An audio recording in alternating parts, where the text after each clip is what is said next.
That's one of the things I get excited about when I get to talk with business leaders. I like to go over the transparency of their claims costs so they can see how many dollars are actually going to claims and how their plan is performing. We do this every quarter, so keep them updated.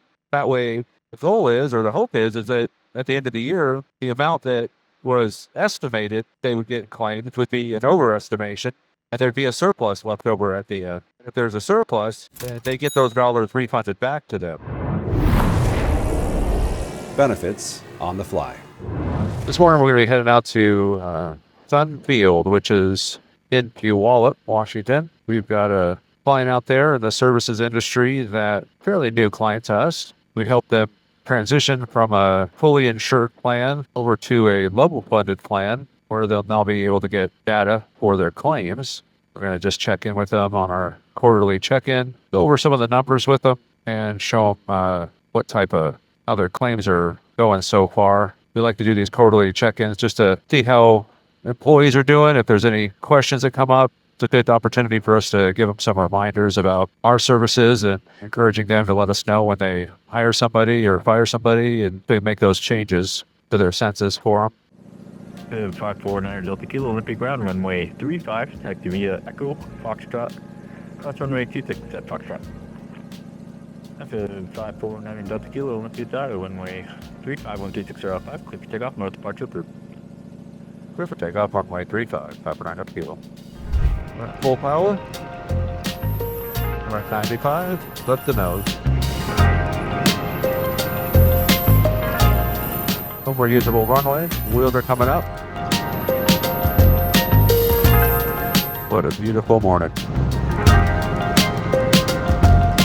Like I was saying, we're heading over to a newer client for us out in the Puyallup area. They're in the services industry. I'm going over to meet with them, do our quarterly strategy meeting with them. I like to meet with our newer groups during these quarterly meetings, go over a few extra things than we normally do with clients that we've had for a number of years. One of the key things that I like to talk about is just a review of what we do. We want to get them comfortable and in the habit of reaching out to us whenever they hire somebody new or are thinking about letting somebody go, so we can track those probation periods. We can track those COBRA notices, make sure that everything stays within compliance. They don't have to keep up on those things. So one of the things I like to tell business owners and HR directors is just let us know when you hire somebody or fire somebody, and we can take care of the rest. We'll help them with the onboarding of their benefits plan, explain their benefits to them, make sure they know they can call us if they have any questions or need any help with pretty much anything from ordering a new medical card to not understanding an explanation of benefits that their insurance company provided them,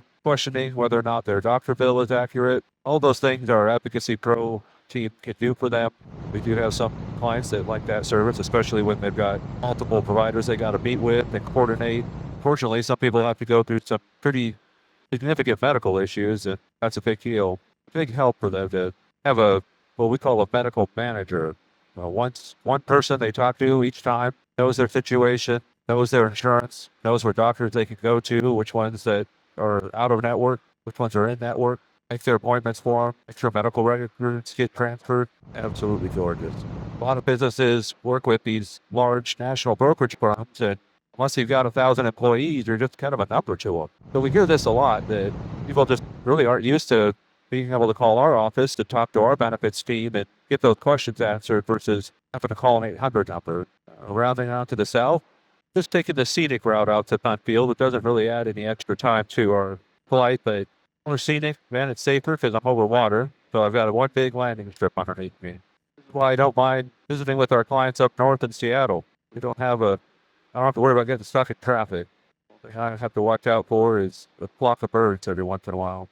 That's one of the things I get excited about when I get to talk with business leaders, whoever's on the leadership team that we want to meet with or take time to meet with us. I like to go over the transparency of their claims costs so they can see how many dollars are actually going to claims and how their plan is performing. We do this every quarter, so keep them updated. That way, the goal is, or the hope is that at the end of the year, the amount that was estimated they would get claimed would be an overestimation, and there'd be a surplus left over at the end. If there's a surplus, then they get those dollars refunded back to them. In some cases. And what I mean by that is there's different types of plans. Some they don't give you a refund. They just give you a credit towards your next year's premium, which can work if you really like that plan and they don't raise the rates on you. I tend to shy away from those policies just because you're really kind of stuck with them, you know? If you don't like their customer service, or maybe they don't cover a doctor in network that you really need to have covered, or maybe a medication's not covered, it's in a tier 3 category and not a tier 2. Those things kind of wiggle themselves out and or show themselves as a bird sanctuary, so we want to give them lots of room. We're not going to fly over them because we're under 2,000 feet. I was out here on a boat last summer, and right beneath us there were a family of orca whales. We kept our distance, but they didn't want to keep theirs. They kept swimming towards us, so we just sat there and let them. Engine off, and it was an outboard engine, so we tilted the prop up so blade wasn't in the water, and got to watch them come right by us, right down there. Seemed like they were in real shallow water too, but they were heading on north towards Olympia.